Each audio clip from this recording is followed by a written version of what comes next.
You are the master of your fate. Let's begin. There's a quiet crisis happening in the lives of hardworking people like you, who wake up early, push through the day, and collapse at night, only to find that despite all their motion, they're not truly progressing. You've been told that success demands constant activity, that if you're not grinding, you're falling behind, that every moment must be optimized, scheduled, and accounted for. And so you fill your days with tasks, meetings, messages, and motions that look like productivity from the outside, but deep down you feel the weight of stagnation, as if you're running on a treadmill that's slowly slipping backward. I want you to consider for just a moment that the very strategy you've been relying on, the belief that doing more leads to having more, might be the very thing holding you back. What if the path to greater achievement, to real influence, to lasting fulfillment doesn't require you to add more to your plate, but instead to remove nearly everything from it? This isn't about laziness or retreat, it's about precision, about clarity, about the kind of focused effort that only becomes possible when you stop trying to do it all.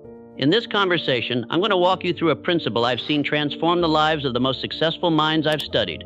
Not through hustle, but through strategic minimalism. We'll uncover why constant striving often leads to diminishing returns, how the illusion of productivity drains your energy and clouds your purpose, and, most importantly, how a deliberate, intentional reduction in effort can actually amplify your results beyond what you thought possible. You'll learn not just how to work less, but how to work with such concentrated power that your output becomes undeniable. By the end of this, you won't just understand the value of doing less, you'll feel ready to act on it starting today, because the truth is, you don't need more hours, more tools, or more motivation. You need one clear direction, one essential task, and the courage to let go of everything else. For years, I walked through the world, convinced that the measure of a person's potential was tied directly to the number of hours they could endure at their desk, the depth of the shadows beneath their eyes, the sheer volume of effort they could sustain. I watched men pride themselves on sleepless nights, on meals skipped, on weekends consumed by work, as if exhaustion were a badge of honor and burnout a necessary rite of passage. And I believed it, truly believed it, until I began studying those who had not just succeeded, but endured, those whose achievements stood the test of time, not just the frenzy of a single quarter. What I discovered shocked me. The most powerful among them were not the ones burning the longest hours, but the ones who worked with such clarity and purpose that their output in 2 focused hours surpassed the results of others in an entire week of scattered effort. I remember a young man in Chicago in the early 1920s, brilliant, ambitious, working 15-hour days, convinced that if he could just outwork everyone else, success would be inevitable. He did everything right on the surface, networked, studied, executed, but within 3 years, his health failed, his relationships frayed, and his business collapsed under the weight of decisions made in fatigue. He wasn't lazy, he wasn't untalented, he was simply operating under a myth, one that still dominates our culture today, that greatness is built through sheer volume of effort. But the truth, the one I learned not from theory but from observation, is that effort without direction is not just wasted, it's destructive. It erodes your judgment, dulls your creativity, and slowly drains the very energy you need to think strategically. And the data, though I didn't have access to it in the same way you do now, confirms what I saw with my own eyes. After a certain point, usually around 50 hours a week, productivity doesn't just plateau, it begins to decline. Mistakes increase, motivation fades, innovation disappears. You're not climbing faster, you're digging deeper into a hole you didn't realize you were creating. So I ask you this, are you measuring your worth by how much you endure or by how much you accomplish? Because if you're sacrificing your health, your peace, your presence, all in the name of being busy, you're not on the path to mastery, you're on the path to breakdown. And the alternative isn't less ambition, it's more wisdom. It's the understanding that true achievement doesn't demand that you do more. It demands that you do only what matters. There's a subtle but dangerous deception that creeps into the lives of driven people, the kind who care deeply about their work, their growth, their future. And it doesn't announce itself with alarms or warnings. It arrives quietly, disguised as diligence, as responsibility, as the appearance of progress. I've seen it in executives who spend their days in back-to-back meetings that lead nowhere, in entrepreneurs who launch new projects every month without finishing the last one, in creatives who consume endless courses but never ship their work. They are moving constantly, yes, but they are not advancing, they are not building, they are not mastering. What they are doing is performing productivity, going through the motions so they can tell themselves they're trying, so they can avoid the discomfort of stillness, of decision, of risk. I once sat with a woman in Pittsburgh who ran a small but promising marketing firm. She showed me her calendar, color-coded, packed from 6:30 a.m. to 9 p.m. every day. She was answering emails at midnight, jumping on last-minute calls, revising proposals that didn't need revision. And yet, when I asked her what her biggest achievement of the quarter had been, she paused. Then she said, "I kept everything running." That's the moment I realized motion has become a substitute for meaning. She wasn't leading, she was reacting. She wasn't building a business, she was maintaining a treadmill. And the tragedy is that this pattern doesn't just waste time, it drains confidence, because deep down she knew she wasn't creating anything that would last. The human mind, when faced with uncertainty or fear of failure, often defaults to activity as a way to soothe anxiety. It feels safer to do something than to sit with the question, am I doing the right thing? But action without alignment is not progress. It's distraction in disguise. It gives you the sensation of movement while keeping you fixed in place. Mastery, on the other hand, requires stillness before action. It demands that you pause, that you ask yourself what truly moves the needle, that you resist the urge to fill every moment with motion just to feel in control. The most accomplished people I've studied, Carnegie, Ford, Edison, they weren't defined by how much they did. They were defined by how clearly they focused on what mattered and how ruthlessly they protected that focus from the noise. So I want you to consider this. If you stripped away everything you've done in the last week that didn't directly contribute to your most important goal, what would be left? Would there be substance? Or would you find that most of your energy was spent on tasks that looked important but changed nothing? Because until you confront that truth, you'll keep mistaking motion for mastery and wonder why, despite all your effort, you're not where you want to be. It's easy to believe that taking on more responsibilities, accepting more projects, or saying yes to more opportunities is a sign of ambition, that each new commitment brings you one step closer to success. But what you don't feel in the moment, what the culture rarely warns you about, is the invisible tax that each of those decisions extracts from your mind, your energy, and your ability to think with clarity. I've watched intelligent, capable people with real vision, slowly lose their edge, not because they lack talent or drive, but because they allowed their attention to be fractured across too many directions at once. You see, the human mind is not designed to operate at peak performance when it's constantly switching contexts, when it's holding dozens of open loops, when it's trying to remember what needs to be done next across 7 different projects. Each task you add doesn't just take time, it takes cognitive residue, a lingering fragment of thought that continues to pull at your focus even when you've moved on. That's why, after a day of back-to-back meetings or rapid-fire task hopping, you don't just feel tired, you feel scattered, as if your mind has been stretched thin across too many wires. I studied this phenomenon closely in the 1930s, observing a young inventor in Detroit who had the brilliance to rival Edison, but who never achieved lasting recognition. He was constantly excited by new ideas, launching one prototype after another, attending every networking event, responding to every inquiry. On paper, he was prolific. In reality, nothing reached completion. When I asked him why, he said, "I don't want to miss an opportunity." But what he didn't realize was that by chasing every opening, he was missing the one opportunity that could have changed everything, the chance to go deep, to refine, to master. His mind was so cluttered with unfinished work that true innovation became impossible. And this is the hidden cost of too many tasks. It doesn't just slow you down, it dulls your genius. Decision fatigue sets in, and your ability to make clear, confident choices erodes. You begin to procrastinate, not because you're lazy, but because your subconscious knows that adding one more thing will break the fragile balance you're barely holding together. The paradox is this: the more you try to do, the less capable you become of doing anything well. And yet, the solution isn't to work harder, it's to work fewer. To recognize that every commitment, no matter how small, demands a piece of your finite mental and emotional capital. So I want you to ask yourself, what are the tasks, obligations, or projects currently consuming your time that are not aligned with your primary purpose? Which ones could you release? Not out of fear, but out of strategy. Because until you confront the true cost of your cluttered workload, you'll keep wondering why you're exhausted, unfocused, and stuck, even as you appear to be doing everything right. The path to real achievement isn't paved with activity. It's cleared through elimination. There is a natural law that governs achievement, one I didn't invent, but one I've seen confirmed again and again in the lives of those who rise to the highest levels of success, whether in business, invention, or personal mastery. It is not flashy, not dramatic, and certainly not promoted by those who profit from your busyness, but it is real, and it is relentless in its operation. A small fraction of your actions produce nearly all of your meaningful results. I first encountered this truth not through statistics, but through observation, watching men like Andrew Carnegie and Henry Ford, who didn't outwork their competitors, but outfocused them. They didn't spread themselves across 100 tasks. They identified the few that moved the needle and gave them an almost obsessive priority. I remember sitting with Carnegie in his study in 1908, long after he had stepped back from the daily operations of his empire, and asking him what single principle he would pass on to a young man starting out. Without hesitation, he said, "Control your time like you control your money. Know where it's going, and stop wasting it on what doesn't multiply." He then showed me a ledger, not of finances, but of his activities. In it, he had tracked every hour of his week for 3 months, categorizing each task by its impact. What he discovered startled him. Less than 20% of his efforts were responsible for over 80% of his outcomes. And so he made a decision that changed everything. He eliminated or delegated everything outside that vital fraction. No more unnecessary meetings, no more reactive correspondence, no more dabbling in projects that sounded interesting but led nowhere. From that point forward, his influence grew not because he worked more, but because he concentrated his power where it mattered most.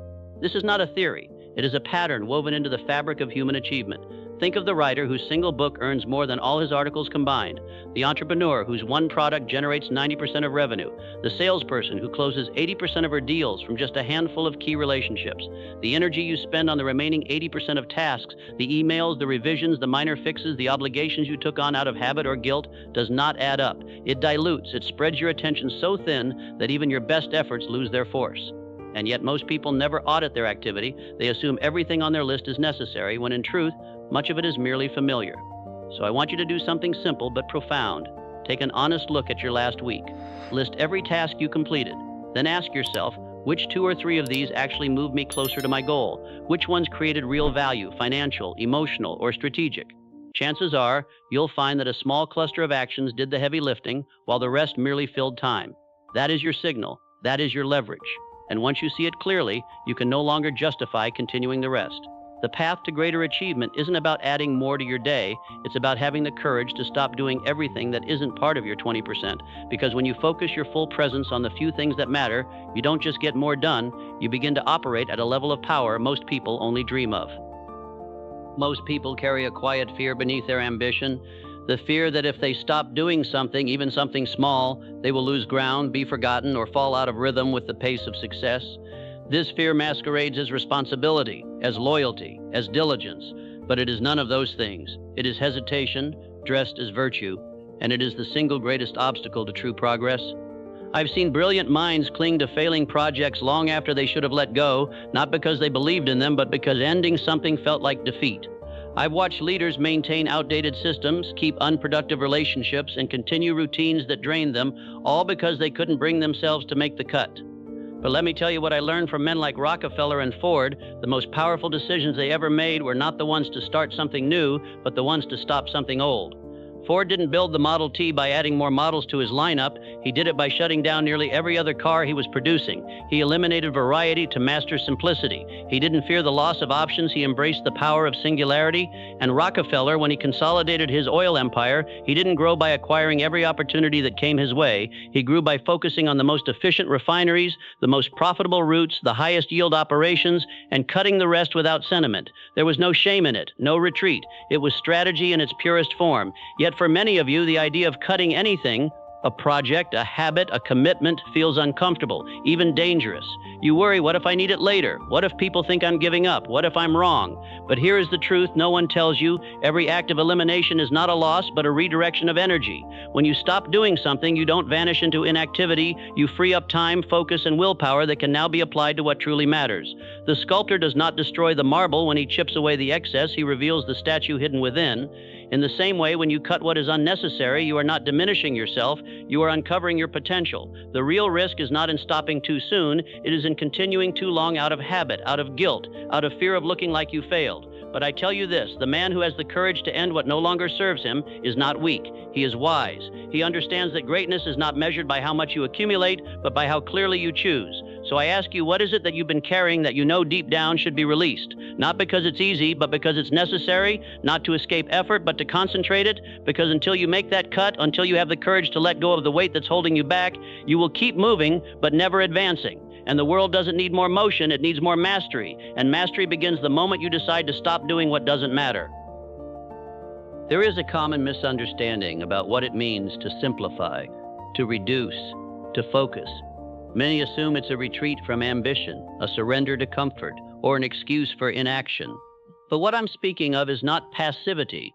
It is the opposite, a deliberate, disciplined form of action, sharpened by clarity and guided by purpose.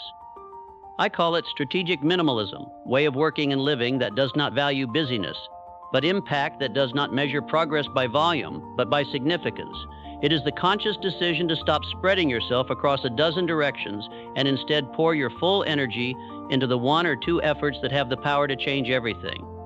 This is not laziness disguised as wisdom. It is wisdom expressed through restraint. I've seen men who worked 80-hour weeks, exhausted and overwhelmed, convinced they were building something lasting, while others, men like Edison, who structured his days around deep, uninterrupted blocks of creation, achieved in a single morning what took others weeks of frantic motion. The difference was not talent, nor resources, nor even time. It was strategy. Edison didn't try to do everything. He protected his focus like a general protects his front line. He understood that genius does not flourish in chaos. It flourishes in conditions of clarity, silence, and singular intent. Strategic minimalism is not about cutting for the sake of cutting. It is about eliminating everything that is not aligned with your definiteness of purpose, the one clear goal that gives direction to your life's work. It means asking every day, does this task, this meeting, this obligation bring me closer to what I am truly trying to build? If the answer is no, even if it's only a weak yes, it becomes a candidate for removal. This approach is not popular because it goes against the cultural worship of activity. People will question your choices. They may accuse you of being disengaged, of not being team-oriented, of not doing your part. But you must understand, the highest form of responsibility is not to say yes to everything, but to say yes only to what matters most. When you adopt this mindset, you stop reacting to the demands of others and begin acting from the center of your own purpose. You stop filling your schedule and start designing your impact. And over time, something remarkable happens. Your influence grows not because you are doing more, but because what you do carries so much weight. You become known not for your availability, but for your results. Not for your motion, but for your mastery. This is not a temporary fix. It is a permanent shift in how you engage with your work, your time, and your life. It is the recognition that true power lies not in effort, but in selection, in the quiet, courageous act of choosing what to give your life to, and having the discipline to let the rest go. If you want to move beyond the cycle of effort without outcome, you must learn to identify what I call your leverage points, those rare, powerful activities that, when performed consistently, generate results far beyond their apparent size or duration. These are not the tasks that simply keep things running, nor the ones that make you feel productive in the moment. They are the actions that compound over time, that open doors, that create momentum, that quietly but surely build empires. And the tragedy is that most people spend less than 10% of their time on them, buried beneath a mountain of low-impact duties they've mistaken for importance. I've seen this again and again. The entrepreneur who spends hours tweaking his website but never reaches out to a single ideal client. The writer who reads every book on craft but never sits down to write her manuscript. The executive who attends every meeting but never makes a decisive call. They are active, yes, but they are avoiding the work that actually matters. True leverage lies in the actions that directly influence your core objective. For a sales professional, it might be the 10 personalized outreach messages sent to high-potential clients, not the 2 hours spent organizing her inbox. For a creator, it might be the 1 hour spent writing a transformative piece of content, not the 3 hours scrolling through analytics. For a leader, it might be the focused conversation with a key team member that unlocks their potential, not the status update meeting that could have been an email. The challenge is that leverage activities often feel uncomfortable. They require thought, courage, and presence. They don't offer the quick dopamine hit of checking off a small task. They demand that you step into uncertainty, that you risk rejection, that you commit to something meaningful. And so the mind, seeking comfort, defaults to the trivial, the easy, the familiar, the safe. But here's what the masters understand. You don't need to do more to succeed. You need to do the few things that matter, over and over, without distraction. I remember studying a young steel executive in the 1920s who was struggling to gain influence in his company. He was diligent, well-liked, always busy, but he wasn't advancing. When I reviewed his week, I found he spent nearly 70% of his time on administrative tasks, reports, and internal politics. The one activity that could have changed his trajectory, developing a clear, data-backed proposal for modernizing production, was postponed week after week. When he finally committed to working on it in focused bursts, without interruption, the result was so compelling that it reached the board within a month. Within a year, he was leading the division. That proposal was his leverage point. It wasn't flashy, it wasn't loud, but it was essential. So I want you to ask yourself, what are the 1 or 2 actions in your life that, if done consistently, would change everything? Not what feels urgent, but what is truly important. What task, if completed with excellence, would create ripple effects across your business, your relationships, your growth? That is your leverage. That is where your energy belongs. And once you've identified it, your mission becomes simple. Protect it, prioritize it, and perform it daily, without fail. Because success does not come from balancing 100 balls in the air. It comes from mastering the one ball that matters most, again and again, until the world can no longer ignore it. There is a quiet moment of truth in every day, one that most people never notice. when a request comes in, a new idea surfaces, or an opportunity knocks, and you must decide, do I add this to my life, or do I protect what I already carry? In that instant, you are not just making a scheduling decision, you are shaping the trajectory of your future. Because every yes consumes more than time. It consumes focus, energy, and the finite reserve of willpower you need to fulfill your most important commitments. And yet, so many of you say yes out of habit, out of politeness, out of fear of missing out or being seen as uncooperative. You agree to the meeting that could have been an email, take on the project that doesn't align with your goals, or commit to the favor that serves someone else's purpose more than your own. And slowly, imperceptibly, your days fill up with obligations that were never yours to carry. I've seen men of great potential lose their way, not because they lacked vision, but because they lacked the courage to refuse what was merely good in order to preserve space for what was great. I think of a brilliant engineer I met in Cleveland, a man with the mind to revolutionize his field, but he was so eager to be helpful, so afraid of disappointing others, that he said yes to every committee, every consultation, every side task that came his way. Within 2 years, he was buried under a mountain of other people's priorities, his own work neglected, his confidence eroded. When I asked him why he didn't decline some of these requests, he said, I didn't want to seem difficult, but here is what he failed to see. The most difficult thing in life is not saying no to others, it is saying yes to yourself. And every time you say yes to something that doesn't serve your purpose, you are in effect saying no to the work only you can do, to the legacy only you can build. This is not about selfishness, it is about stewardship. You are the guardian of your time, your energy, your attention resources that once spent cannot be recovered. And the highest form of responsibility is not to please everyone, but to honor your calling. Andrew Carnegie taught me this long ago. He didn't rise by accepting every invitation or pursuing every deal. He rose by focusing on a few critical objectives and guarding his time with almost ruthless discipline. When asked to join a new venture, he wouldn't say, I'm too busy. He would say, that's important, but it's not aligned with my current priority. And in that phrase, he preserved the space to build an empire. So I want you to understand, a well-placed no is not a rejection, it is a redirection. It is the act of a person who knows their value and refuses to dilute it. You don't have to be harsh. You don't have to apologize profusely. You simply have to be clear. I can't give this the attention it deserves right now. That's not something I'm taking on at this time. Let me check my priorities and get back to you. These are not walls. They are boundaries, proof that you are operating with intention, not reaction. And when you begin to say no with grace and conviction, something shifts. You gain control. You reclaim your time. You create the conditions for deep work, for creativity, for breakthrough. Because freedom does not come from doing what you want. It comes from doing what you were meant to do without distraction, without dilution, without apology. And that begins the moment you realize your no is not a barrier to success. It is the very thing that makes success possible.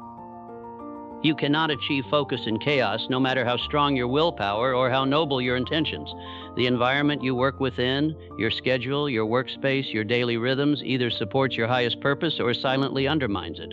I've seen too many capable people struggle not because they lack discipline, but because they've built their lives on a foundation of clutter, interruption, and unexamined habits. They expect clarity to emerge from noise, mastery to rise from distraction, and results to come from a system that was never designed for success.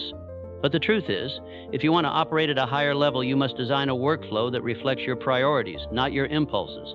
This begins not with adding tools or techniques, but with removing everything that does not serve your essential work. Imagine a master craftsman stepping into his workshop. He doesn't begin with every tool scattered across the bench, every material piled in disarray. He clears the surface. He selects only what he needs for the task at hand. He creates space for precision. That is the mindset of strategic minimalism in action. Your workflow should not be a dumping ground for every task, message, and obligation that comes your way. It should be a curated system, simple, intentional, and aligned with your leverage points. Start with the physical, your desk, your screen, your calendar. Are they filled with remnants of old projects, open tabs, half-finished ideas? That visual clutter creates mental clutter. Take an hour, just one, and remove everything that is not directly related to your current priority. Close the unused browser windows, archive the old emails, clear the desktop. What remains should be only what matters now. Then turn to your time. Most people structure their days around urgency, not importance. They react to messages, jump into meetings, and allow the loudest demand to dictate their focus. But the disciplined mind plans in advance. It identifies the 1 or 2 high-impact tasks that must be completed each day and schedules them during the hours of peak energy, usually the first 3 hours after waking. Protect that time as if your future depends on it, because it does. I've watched men like Edison and Ford guard their mornings with fierce consistency, refusing to allow a single distraction until their most important work was complete. That is not rigidity, it is wisdom. Then build in rituals that signal focus, a single cup of coffee, a quiet room, a specific playlist, or a 5-minute breathing exercise to clear the mind before beginning. These are not luxuries. They are triggers that prepare your brain for deep work. And finally, automate or delegate what can be removed entirely: routine tasks, administrative work, anything that doesn't require your unique insight. The goal is not to do everything yourself. It is to ensure that only you can do the work that bears your name. When you design your workflow this way, stripped of excess, structured around focus, and protected from intrusion, you create the conditions in which mastery can flourish. You stop fighting your environment and start using it as an ally. And in that space of clarity, something powerful happens. Your best work doesn't feel like a struggle. It feels like a natural expression of who you are and what you were meant to do. That is the promise of a minimalist workflow. Not less effort, but better effort. Not more motion, but meaningful movement. And once you experience it, you'll never go back to the chaos of undisciplined busyness again. There is a moment in every day when your mind is at its clearest, your willpower at its strongest, and your potential for real progress at its peak, usually in the first few hours after waking, before the world has a chance to pull you in 10 different directions. I've seen the most accomplished men I've studied guard this time not as a luxury, but as a sacred interval, a non-negotiable appointment with their purpose. And within this window, they don't dabble, they don't skim, they don't multitask. They engage in what I now call the single-focus sprint, concentrated burst of uninterrupted effort on one essential task, executed with full presence and zero distractions. This is not just another productivity trick. It is the very mechanism by which breakthroughs are made, empires are built, and mastery is achieved. Think of Edison in his lab, working for 90 minutes at a stretch on a single experiment, refusing all interruptions, his mind fully immersed in the problem at hand. Or Carnegie, writing out his strategic plans in longhand each morning with no phone, no aids, no noise, only thought, intention, and action. They didn't achieve greatness by reacting faster or doing more. They achieved it by going deeper, by allowing their minds to dwell in a state of uninterrupted concentration where insight emerges and solutions crystallize. The single-focus sprint is built on this same principle. Here is how it works. You choose one task, the one that, if completed, would make the greatest difference in your work or life. Not a small task, not an easy one, the one that matters. Then, you schedule a block of 90 minutes, no more, no less, during your highest energy period of the day. You silence your phone, close your email, shut down every unrelated tab, and remove any potential interruption. You tell others you are not to be disturbed. This is not isolation, it is intention. During this time, you do not allow yourself to switch tasks, check messages, or respond to impulses. If a thought arises, I should reply to that email later, you write it down on a notepad and return to it after the sprint. Your sole mission is to stay with the work, to push through the initial resistance, and to allow your mind to settle into a rhythm of deep engagement. What you'll discover is that within the first 20 minutes, the fog lifts, the distractions fade, your focus sharpens, and by the end of the sprint, you will have accomplished more than you typically do in an entire day of scattered effort. The reason is simple. The human mind, when undistracted, enters a state of flow where creativity, clarity, and problem-solving abilities surge. But this state cannot be forced. It must be cultivated through discipline and protection. Most people never experience it because they never give it the space to emerge. They spend their days in a cycle of reaction, answering, adjusting, responding, never allowing themselves to dive below the surface where real work happens. And so they remain at the level of motion, never touching the depth where mastery lives. But you can change that today. You don't need more time. You need one protected interval, one clear task, one decision to stop letting the trivial steal from the essential. Begin with just one sprint per day. Track the results. Notice the difference in your energy, your confidence, your output. Over time, you'll find that your capacity for focus expands, your resistance to distraction strengthens, and your belief in your own ability to produce meaningful work grows. This is not about working harder. It is about working truer in alignment with how the mind achieves its greatest feats.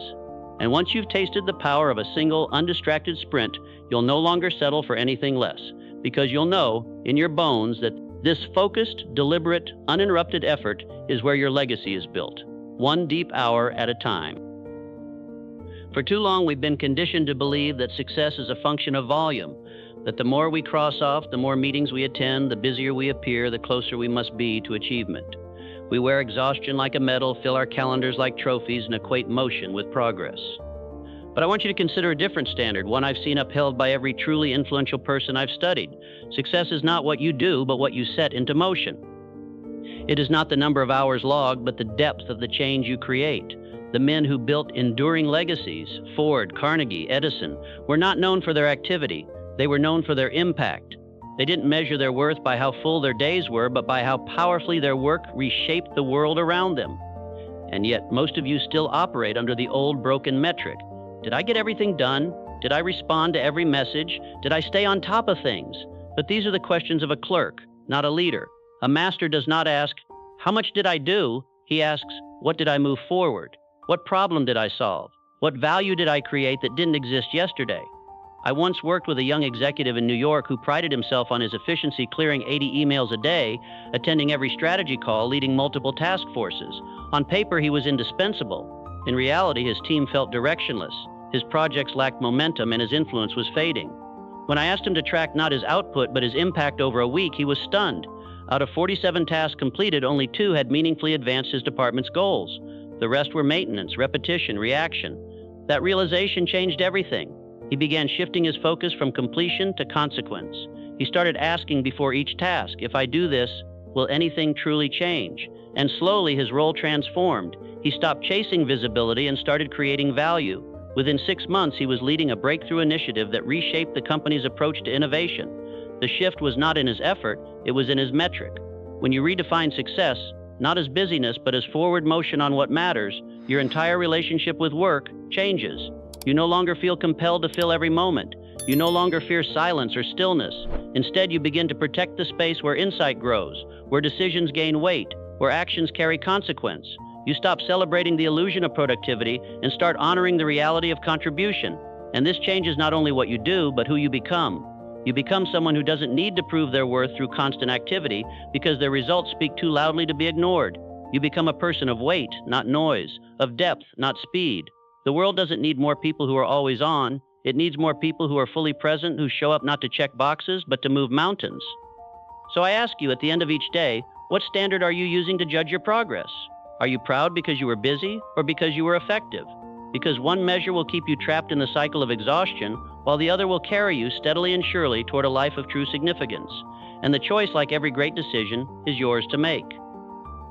There is a quiet transformation that begins the moment you release the need to be constantly in motion, a subtle but profound shift that doesn't announce itself with fanfare, but reveals itself in the quality of your thoughts, the depth of your rest, the clarity of your next move. When you step off the treadmill of endless tasks, something unexpected happens. Your mind begins to breathe, and in that space, creativity returns, not as a forced effort, but as a natural overflow. I've seen this in the lives of those who mastered the long game. They weren't the loudest, the busiest, or the most reactive. They were the ones who protected their energy, preserved their focus, and allowed time for reflection. And because of it, they didn't just achieve success, they sustained it. Consider Thomas Edison, not in the moments of public triumph, but in the quiet hours between experiments, walking the grounds of his lab, pipe in hand, letting his mind wander through possibilities.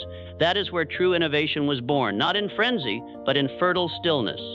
Or Andrew Carnegie, who after stepping back from daily operations, dedicated his time to writing, mentoring, and shaping the future of education. He didn't slow down because he was tired. He slowed down because he had learned that influence grows not from activity, but from intention.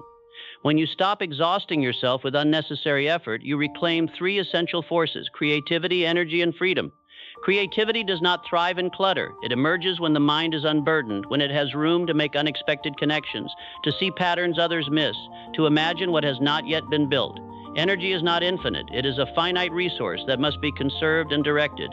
And every unnecessary task, every reactive commitment, every moment of distraction drains from the reserve you need for your most important work. But when you eliminate the trivial, you stop leaking energy. You begin to operate from a surplus, not a deficit.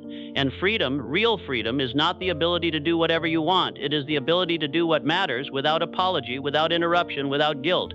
It is the power to say no, to protect your time, to focus without fear of falling behind.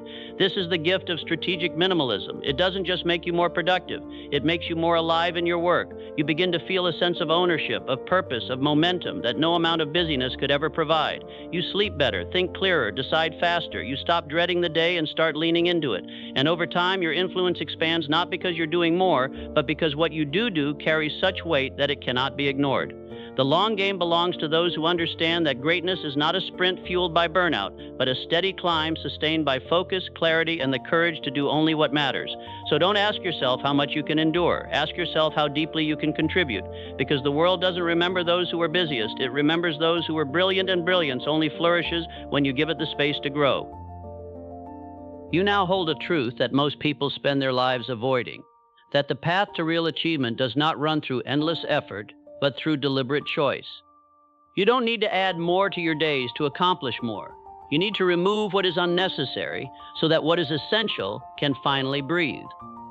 I've walked you through the fallacy of hustle, the cost of clutter, the power of focus, and the quiet strength of saying no. I've shown you how the greatest minds I've known didn't rise by doing everything, but by doing only what mattered with unwavering concentration. And now, the work shifts from understanding to action, because wisdom without application is just another form of entertainment.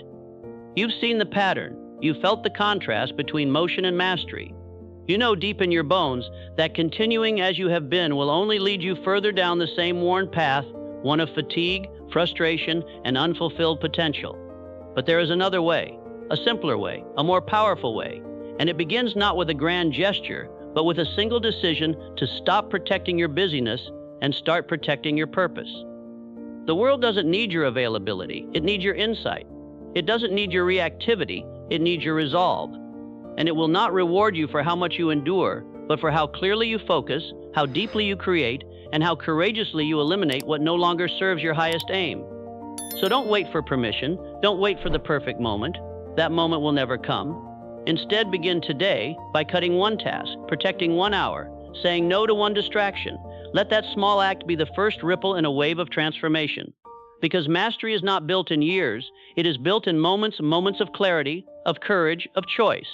And each time you choose focus over frenzy, impact over illusion, depth over distraction, you move one step closer to the life you were meant to live. Not a life of noise, not a life of exhaustion, but a life of consequence, of calm, of unstoppable progress. That life is not waiting for you in some distant future. It begins the moment you decide to subtract. So go now, clear the path, claim your focus, and build what only you can build without apology, without delay, and without looking back. Key takeaways and action steps. Let us bring this into practice, because everything I've shared with you is meaningless unless you act on it. Knowledge is potential, but action is power, and power, when directed with precision, creates results. So before you close this conversation, I want you to make a commitment, not to a grand plan, not to a distant goal, but to one immediate, undeniable step forward. Here is what you must do starting today. 1. Conduct a task audit. Take out a sheet of paper or open a blank document. List every task you completed over the last 5 workdays, no matter how small. Then, go through each one and ask, did this move me closer to my primary goal? Did it create real value, financial, strategic, or personal? Circle the 2 or 3 activities that clearly did. These are your 20%, your high leverage actions. The rest are candidates for elimination, delegation, or deferral. This is not analysis, it is revelation, and once you see it, you cannot unsee it. 2. Eliminate 3 low-impact commitments. From that list, choose 3 tasks, obligations, or recurring activities that drain your energy without delivering meaningful return. They may be meetings, reports, side projects, or routine duties that have become habit, not necessity. Then, take action. Cancel them, delegate them, or set a firm end date. Do not justify their existence. Do not wait for someone else to release you. You are the architect of your time. Tear down what no longer serves you. 3. Schedule your first single-focus sprint. Tomorrow, block 90 minutes in your calendar, early in the day, if possible, for deep, uninterrupted work on your most important task. Treat this like a sacred appointment. Silence your phone, close your email, remove all distractions. If others question it, say simply, I'm working on a priority. During that time, focus on one thing only. If your mind resists at first, stay with it. The breakthrough often comes just after the discomfort. Complete this sprint, and you will prove to yourself that focus, not frenzy, is your true advantage. 4. Practice the strategic no. Before agreeing to any new request, a meeting, a project, a favor, pause. Ask, does this align with my current primary objective? If the answer is not a clear yes, respond with grace but firmness. I can't give this the attention it deserves right now, or let me check my priorities and get back to you. You do not owe instant approval to every demand. You owe it to yourself to protect your purpose. 5. Reflect with one question each evening. At the end of each day, ask yourself, did I move closer to what truly matters today? Not. Was I busy? Not. Did I finish everything? But did I advance my most important work? Let this question become your compass. It will recalibrate your choices, sharpen your focus, and keep you anchored to what lasts. This is not a temporary fix. It is the foundation of a new way of working, one built not on volume, but on value, not on reaction, but on intention. And the moment you begin, you step out of the crowd of the merely busy and into the ranks of those who create, lead, and endure. Now, close this screen, clear your desk, and begin. The world is waiting for what only you can do. And it starts with what you stop doing today. Remember, your success begins the moment you decide to act.